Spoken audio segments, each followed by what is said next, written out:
పెళ్ళంట కొండ కోన విడిదంట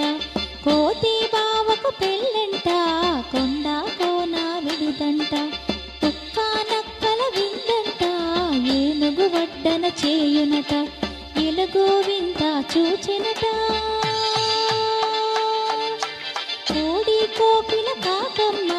కోతి పెళ్ళికి పాడంగా నెమలి నాట్యం చేయునట ఒంటెలు డోలు వేయునట ఊరంతా శుభలేఖలట వచ్చే వారికి విందులట పెళ్లి పీటలపై కోతి బావ పల్లికి మించి